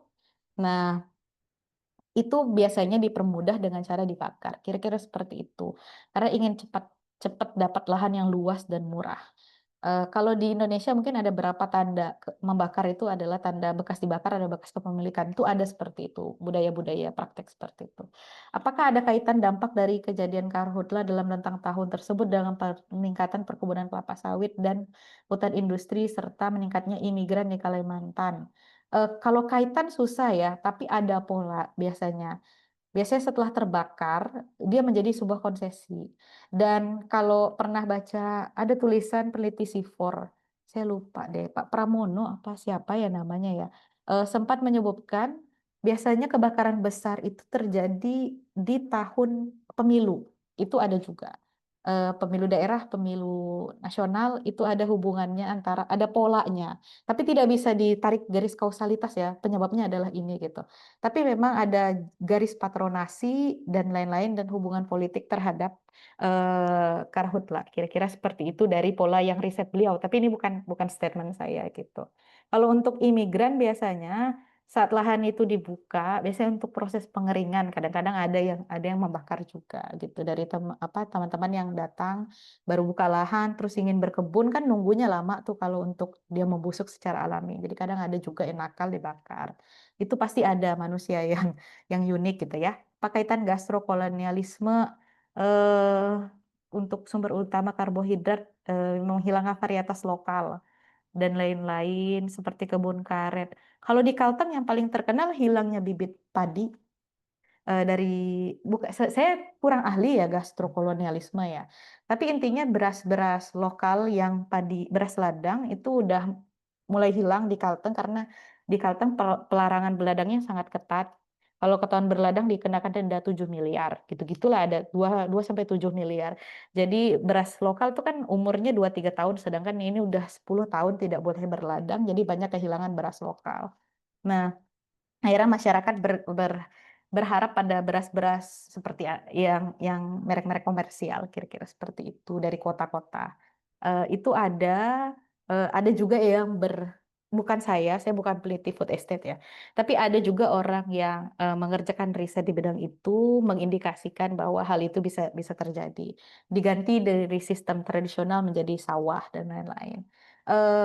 Tapi di sisi lain kalau saya ingin bercerita gitu ya, eh, kebijakan-kebijakan untuk mengganti ekologi itu sudah terjadi dari lama kayaknya dari agrarian reform di zaman apa revolusi hijau kayaknya teman-teman boleh membaca di tulisan-tulisan itu gitu. Karena itu sebenarnya kayak seperti produk lama lagi sih kalau menurut saya yang diulang kembali. Bukan reformasi agraria, mohon maaf. Revolusi hijau. Di samping dampak negatif dari deforestasi dan degradasi lahan gambut yang jadi lahan pertanian dan industri, justru menjadi pemicu riset dan teknologi pertanian dan kehutanan seperti pengembangan varietas unggul, agronomi silviculture, dan terstandar. Bagaimana pandangan Ibu akan ini? Dari degradasi gambut gitu ya, dimunculkan varietas tahan gambut gitukah maksudnya ya? Eh, karena ada banyak banyak statement gitu. Memang di riset gambut tuh ada, ini bukan statement saya, tapi ada riset dari Jenny Goldstein. Jadi dia meriset studi bahwa banyak akademisi Indonesia yang membantu perusahaan-perusahaan tersebut untuk mengembangkan standar-standar yang mengizinkan untuk perkembangan perkebunan di lahan gambut. Nah, jadi istilahnya ilmu pengetahuan dimobilisasi untuk mendukung industri agar bisa ekspansi ke lahan lahan gambut gitu ya, baik dia menemukan varietas baru, teknologi baru, atau cara menjaga muka mata air dan lain-lain. Tapi kalau untuk silviculture biasanya bukan itu sih, kalau yang biasanya environmentalis pakai atau konservasionis pakai, kita bukan silviculture, biasanya kita sebutnya paludiculture. Kalau silviculture biasanya kita mangrove dan udang, kira-kira seperti itu, atau sapi gitu ya. Oh, ada juga sih sapi di lahan sawit, itu silviculture. Tapi hampir jarang berhasil kan ya, kalau saya lihat sapi, kambing, ada sih beberapa yang sukses, tapi nggak selalu. Banyak juga dilakukan oleh Badan Restorasi Gambut dulu, memberikan binatang ternak. Lalu Kak Felix, Kak, saya pernah cek laporan panel IPCC, wah luar biasa sekali, terkait kebakaran lahan yang beranggapan kalau fenomena ini muncul karena kesenjangan atau fenomena alam, dan kedua hal itu dianggap tidak begitu penting. Apakah kemunculan kebakaran lahan itu selalu melibatkan aktor, atau justru ada kemungkinan bahwa reaksi berantai gambut yang terbakar secara alamiah karena El Nino Selatan? Kalau secara keilmuan kebakaran itu mungkin dapat terjadi ketika petir menyambar atau merambat di tanah kosong. Apakah ada pola bukti bahwa imigrasi dan pembukaan lahan kosong gambut itu integral dengan peningkatan fenomena kebakaran lahan? Kalau saya sendiri ya, kalau untuk IPCC, eh, hmm, kalau IPCC yang bagian ini saya kurang tahu ya, kalau saya pribadi.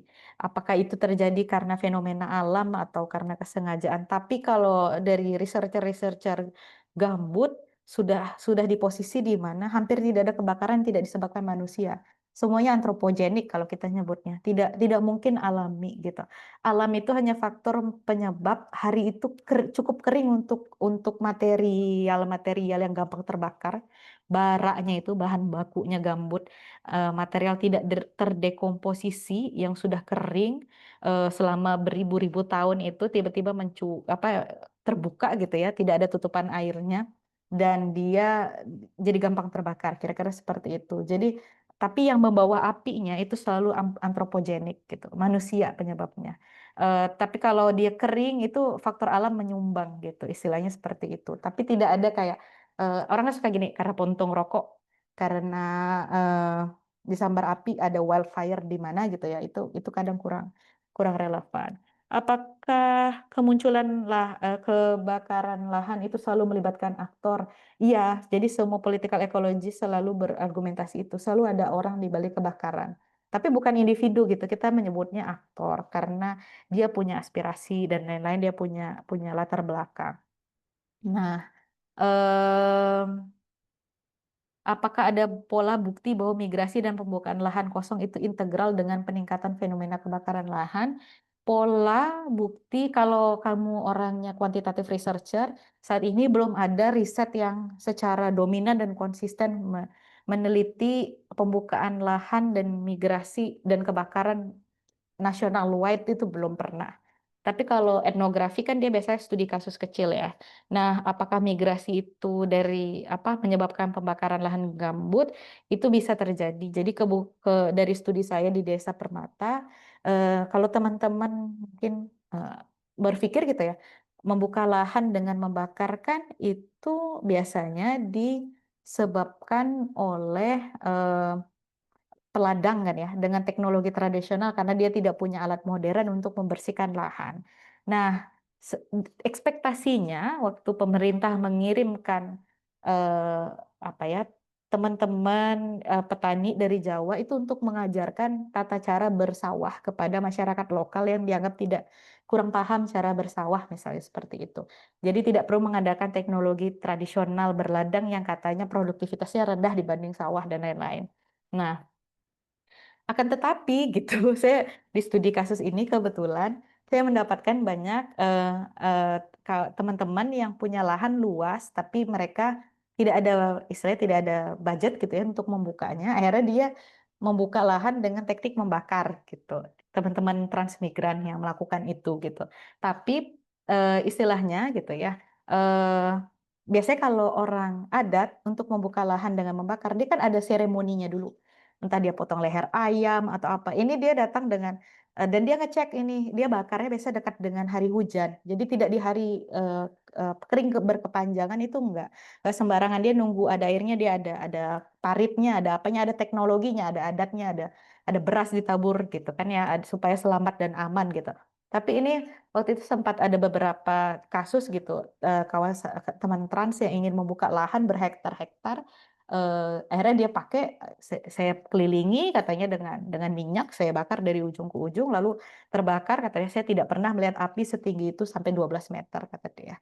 Jadi itu saya masih ingat, oh ya ternyata, aktor yang harusnya mengajarkan bagaimana pertanian modern justru mengadopsi teknik tradisional tersebut, tapi dengan cara dan metode dan, tanpa seremonial yang ada, gitu. Tapi tetap yang disalahkan kan tetap, teladak, kira-kira seperti itu.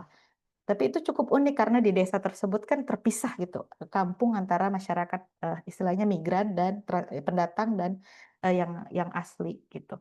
Kak, boleh cerita sedikit tentang ecocide?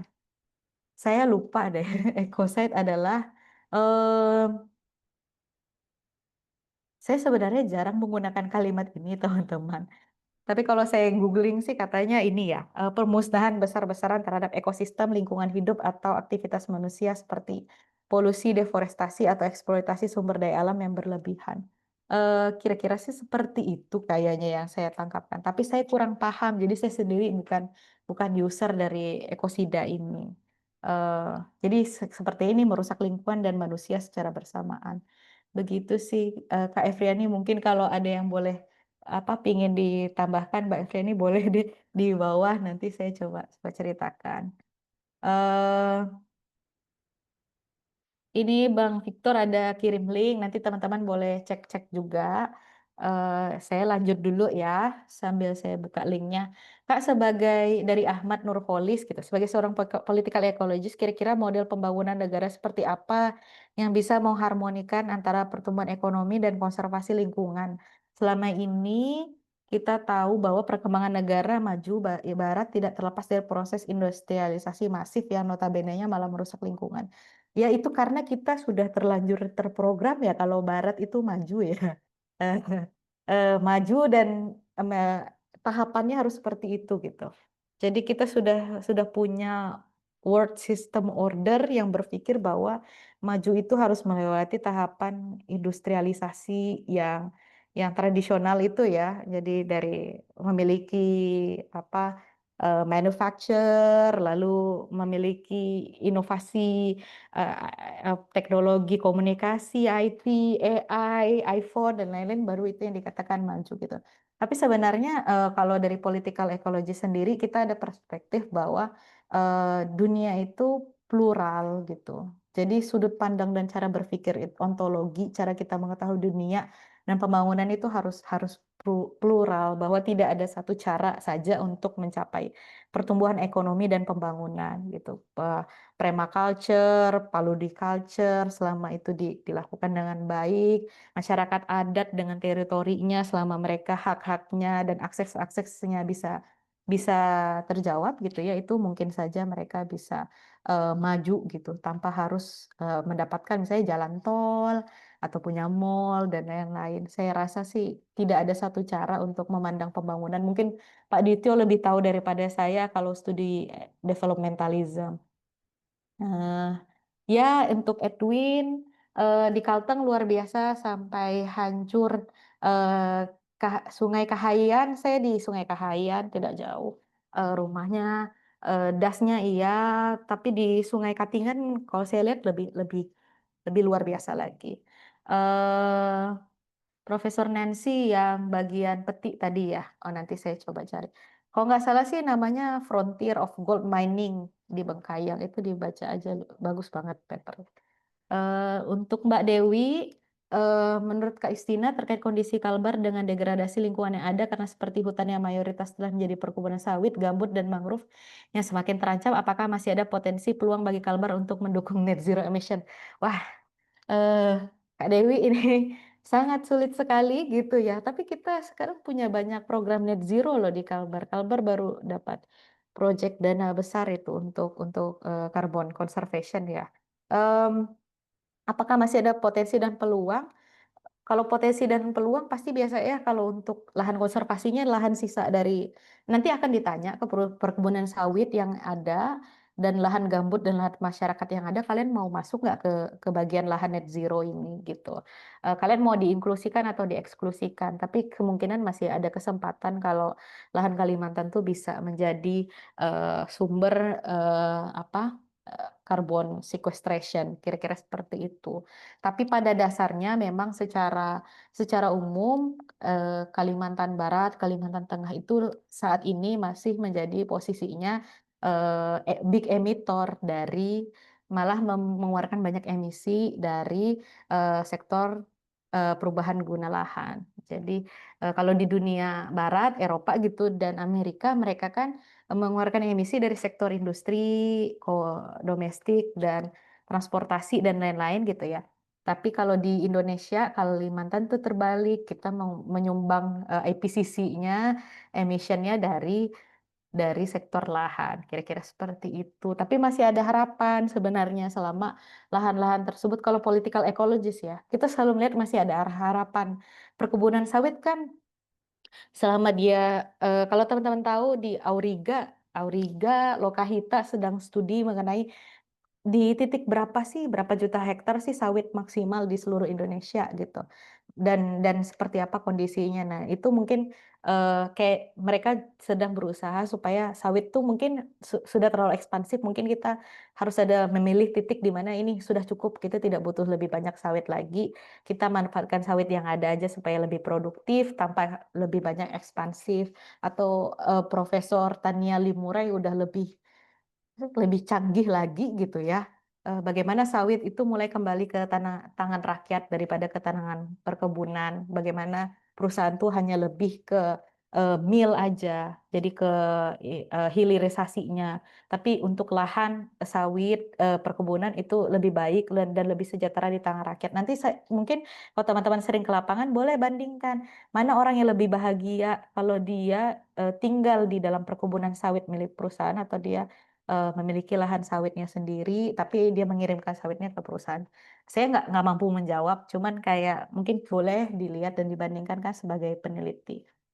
Untuk Budi Utomo, selamat sore Kak Fani. Tadi terlintas dengar aktivitas semua warga transmigrasi perbatasan hingga ke Malaysia. Boleh ceritakan ulang gitu ya?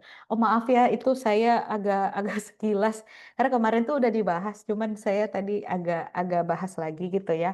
Eh kalau transmigrasi perbatasan ada juga, tapi kalau di riset kami, masyarakat transmigrasi itu yang ada di perbatasan, mereka tidak cukup dari mata pencariannya. Jadi tidak bisa, kan transmigrasi itu kan semacam kontrak ya, kalau sudah menerima transmigrasi dia harus bertahan di lahan tersebut minimal 5 tahun gitu. Jangan ada yang lari keluar atau menjual atau kembali ke kampungnya gitu. Karena kan tujuannya kan tidak tercapai program transmigrasinya seperti itu. Tapi ternyata, mata pencarian menjadi seorang transmigran tuh tidak semua tempat transmigrasi itu bisa cukup loh teman-teman. Kalau di Jambi mungkin orangnya sangat sejahtera ya karena lahannya subur, bisa melakukan, pertanian sawit dan lain-lain. Tapi kalau yang di Bengkayang itu tidak semuanya transmigrannya bisa hidup sejahtera. Jadi ada beberapa yang sangat kaya, ada yang sangat miskin gitu, sangat timpang lah. Nah, biasanya yang tidak mencukupi kehidupannya mereka berusaha menjadi tenaga migran internasional ke Malaysia gitu. Tapi eh, biasanya kalau di penelitian kami yang kemarin, kalau dibandingkan gitu ya antara masyarakat eh, asli Bengkayang yang punya hubungan kekeluargaan dengan masyarakat asli di Sarawak itu mereka jauh lebih sejahtera karena mereka dilindungi sistem sosialnya sama keluarga keturunannya. Tapi kalau transmigrasi yang pindah ke Bengkayang lalu ingin bekerja ke Malaysia, biasanya mereka tidak punya banyak jejaring sosial untuk memastikan pekerjaannya berlanjut di Sarawak dan lain-lain. Untuk Pak Agus nih pertanyaannya, berapa riset yang menyoroti plantation frontier sawit yang membuka jalan bagi tambang dan infrastruktur lain yang membuat deforestasi makin tinggi. Dari data Auriga, ya benar sekali menyebut Kalimantan selalu menempati urutan tertinggi luasan deforestasi. Mohon pandangannya mengenai sejauh mana regulasi global menggeser relasi kuasa negara-negara korporasi komunitas di frontier sawit di Kalimantan. Lalu bagaimana masyarakat adat merespon, menegosiasikan, menghambat, memanfaatkan frontier tersebut. Kalau yang pertama, sejauh mana regulasi global menggeser relasi kuasa negara, korporitas, komunitas di frontier sawit Kalimantan? Wah, ini pertanyaan luar biasa sekali. Saya sebenarnya tidak pernah riset ini, Pak Agus, secara khusus, tapi sudah ada penelitinya namanya Helena Farki. Itu kebetulan pembimbing saya eksternal juga gitu. Dia kan beliau dari University of Malaya. Beliau sudah menstudi bagaimana sih relasi patronasi global sawit itu luar biasa sekali gitu. Itu dari Singapura, itu kan perusahaan kebanyakan bukan perusahaan Indonesia ya, dan mereka bahkan punya headquarter di Singapura. Dan bahkan investornya bukan dari Singapura lagi, kadang dari negara lain gitu. Dan ada sistem kredit yang luar biasa di balik itu semua gitu. Sistem perhutangan yang luar biasa dari perbankan. Jadi belum ada sejauh ini kayak regulasi global yang mampu menggeser, kecuali mungkin RSPO, ISPO, standar-standar seperti itu yang berusaha menentang, atau mungkin dari perusahaan ini kan biasanya terikat dengan perusahaan besar tuh, yang dikonsumsi sama kita sehari-hari yang suka ada di rak supermarket, yang namanya udah tahu lah kan, kira-kira seperti itu.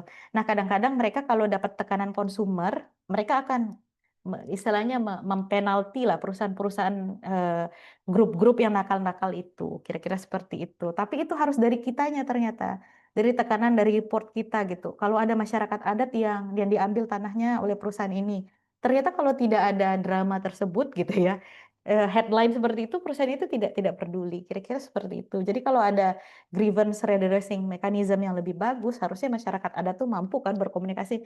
Ini mohon maaf nih, perusahaan X ini membuat saya seperti ini gitu, mencuri tanah saya di lahan sekian. Jadi di situ biasanya masyarakat adat itu bernegosiasinya, kadang dia bekerja sama dengan aktor-aktor yang bisa melindungi dia lah, aktor non pemerintah, atau advokasi gitu ya, itu juga salah satunya lembaga advokasi. Di Kalbar kan terkenal tuh, misalnya ada beberapa LSM. Lalu kadang media-media internasional juga bisa jadi kontaknya dari masyarakat adat gitu. Selain karena untuk menghubungi perusahaan itu langsung itu sangat sulit, kira-kira seperti itu. Bahkan mau ngomong dengan orang perkebunan tuh biasanya sangat sangat lumayan berbahaya lah bagi masyarakat. Apalagi dia kan, kalau di studi kami di dalam institut biasanya masyarakat itu diberantemkan dengan masyarakat lain, jadi dipecah belah gitu. Dia ada sistem sistem sosial yang dia sengaja, nanti dia punya sistem humas bahasanya, yang dia gaji bulanan untuk istilahnya, tetangganya yang saling, berkonflik antara satu sama lain, kira-kira seperti itu, supaya tetangganya ini cukup bungkam gitu. Untuk mengganti varietas lokal tadi, Balitbang itu sudah ada kebijakan food estate meningkat varietasnya sampai 140 varietas pada saat ini. Oh iya benar, jadi varietas lokal yang mati malah digantikan dengan varietas-varietas baru gitu ya. Eh, Mungkin saya tidak bisa berkomentar banyak gitu ya. Alhamdulillah kita punya advancing dalam dalam sains, punya bibit baru. Mungkin kalau dari kami political ecologist, pertanyaan baliknya adalah, apakah varietas baru ini berhasil, bisa diterima masyarakat secara sosial dan lain-lain, apakah masyarakat tuh mampu? Karena setiap varietas itu kan punya polanya masing-masing, caranya masing-masing. Apakah varietas-varietas tersebut juga disampaikan dengan masyarakat dengan baik gitu, dan tumbuh tidak hasilnya, kira-kira mungkin itu pertanyaan baliknya, untuk kawasan-kawasan yang nantinya akan dikembangkan ke depannya.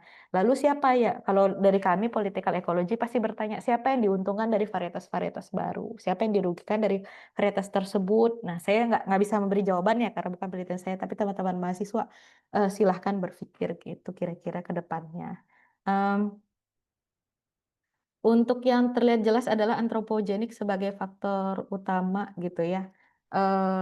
Ya benar sekali, itu salah satunya. Tapi ada juga, eh, kalau menurut saya, Antropogenik memang salah satu stream ilmu pengetahuan yang sangat terkenal, tapi ada juga salah satu Pak Miswandi atau Mas Miswandi, eh, kita nyebutnya Kapitalosen. Saya ketikkan aja ya kepada semuanya ya. Kapitalosen itu salah satu arus ilmu pengetahuan yang cukup penting juga selain antropogenik gitu.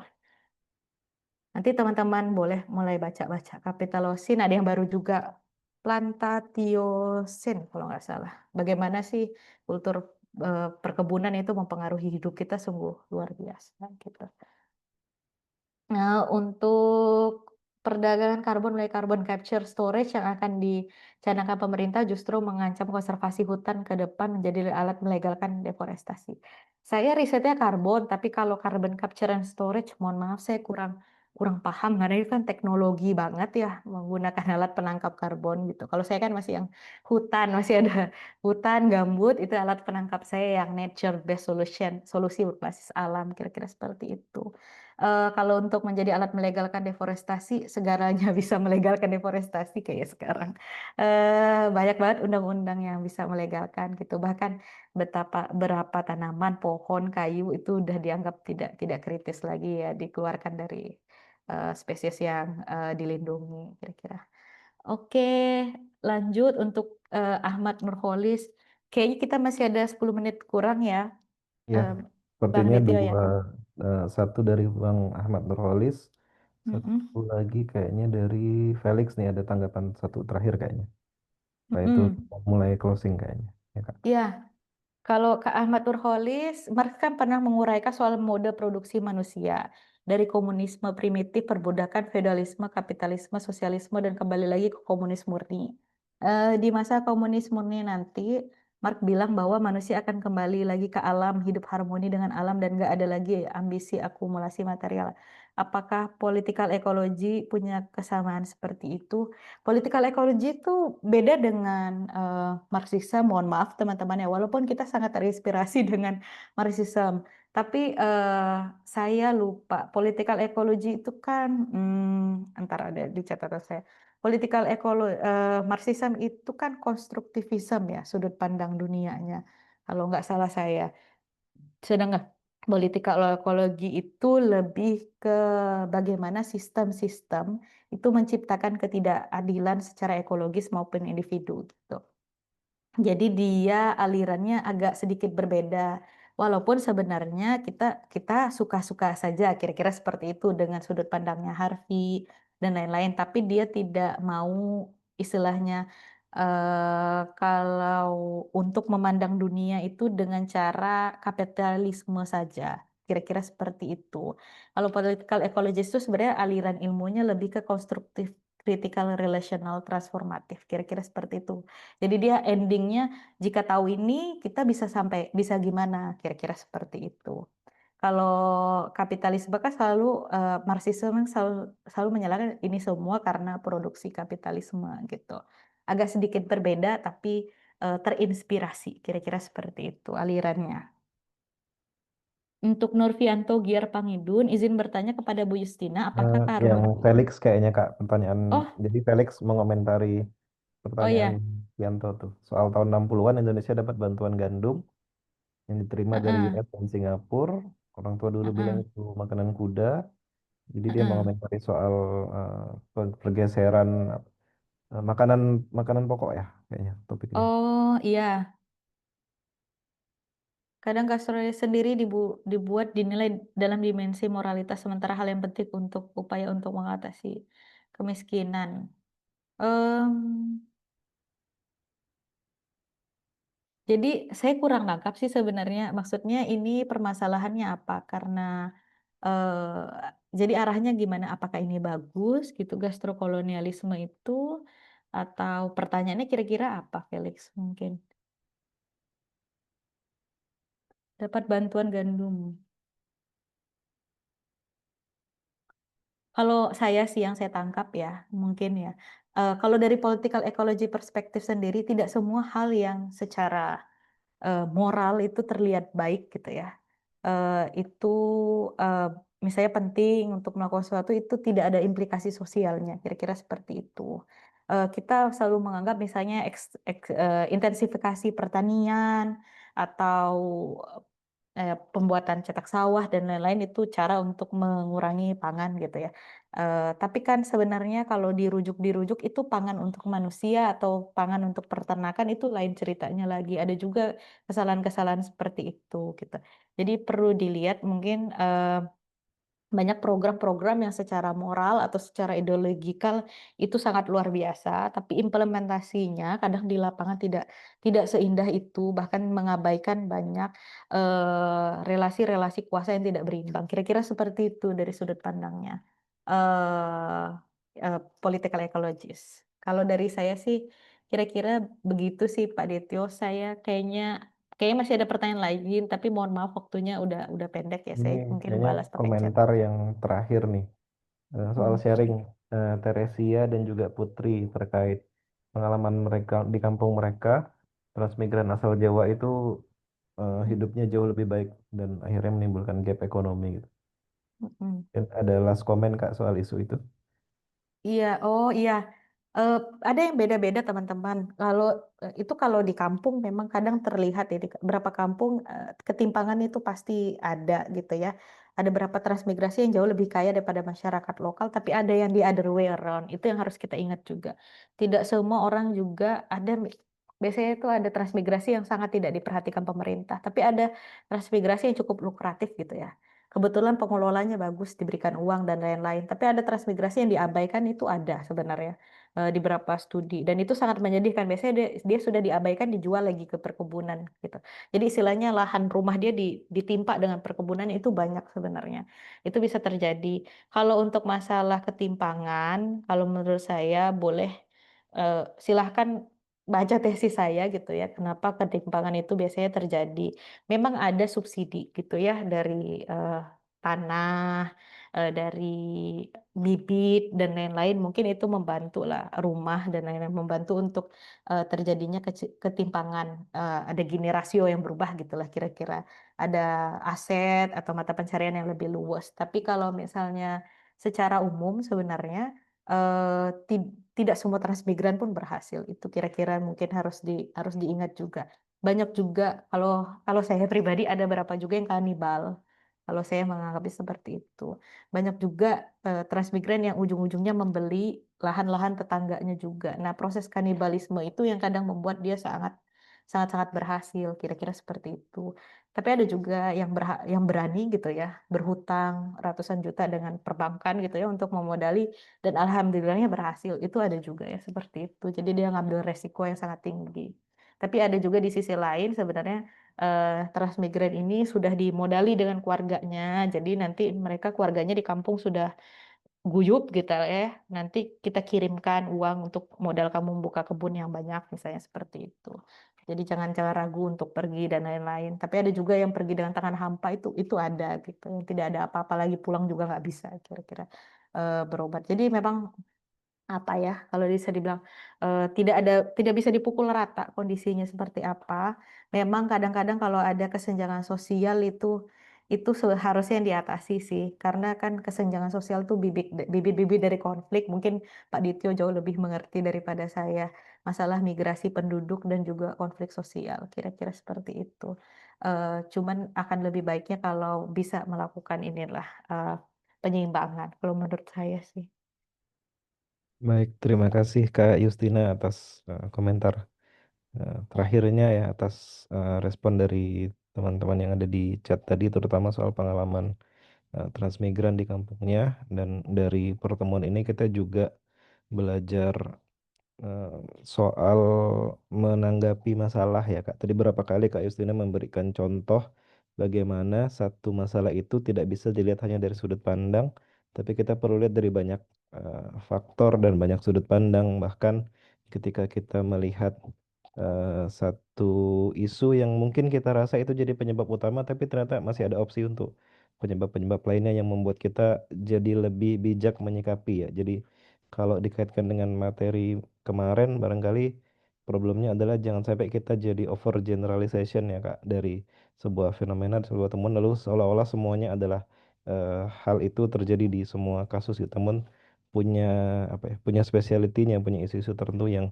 jadi menarik untuk ditelusuri dan pada intinya tadi setiap permasalahan mestinya bisa di research dan juga ditemukan solusinya dari pemahaman yang menyeluruh gitu. Dan Kak Justina memberikan contoh bagaimana rasa penasaran itu bisa mendorong kita untuk belajar banyak hal, belajar banyak metode, bahkan banyak perspektif gitu. Perjalanan karir beliau, pelajaran pengalaman belajarnya itu memberikan kita inspirasi bahwa belajar itu tidak hanya duduk di satu tempat yang namanya kolam linearitas. Kemarin kita juga bahas itu ya, bahwa rasa penasaran itu bahkan mendorong Kak Justina melanglang buana ke sana dan kemari mencari jawaban untuk kemudian belajar hal-hal baru yang mungkin di awal-awalnya Kak Justina kemarin bilang saya ingat itu men-challenge dirinya sendiri ya. Tapi kemudian setelah challenge itu dilalui kita bisa lihat hasilnya nih Kak Justina yang bisa cerita eh, banyak hal isu dengan sangat komprehensif ya dari banyak sudut pandang dan memberikan kita banyak insight dan inspirasi. Terima kasih banyak Kak Justina atas waktunya dan kesempatannya, ilmunya sudah berkenan hadir di sini bersama kita semua. Terima kasih juga Mas Agus, Mbak Dewi Stratiningsih selaku pengampu mata kuliah ini, Mbak Hildawati juga yang membantu kami mengampu mata kuliah ini juga mata kuliah kemarin ya. Dan kita join bersama dua prodi serta Bapak Ibu Mas dan Mbak yang berkenan hadir baik dari kemarin ataupun yang hari ini sampai sesore ini maghrib mungkin bahkan di beberapa tempat kayaknya sudah maghrib. Terima kasih banyak. Mohon maaf atas segala kekurangannya. Mbak Justina terima kasih sekali lagi atas kesediaannya mampir dan insya Allah rekamannya setelah ini kita akan stop rekamannya dan rekamannya akan kami edarkan di untuk pertemuan hari ini di YouTube-nya HI Untan. Yang pertemuan kemarin kita akan launching di YouTube-nya Antropologi Untan. Terima kasih banyak. Saya akan akhiri recordingnya sekarang.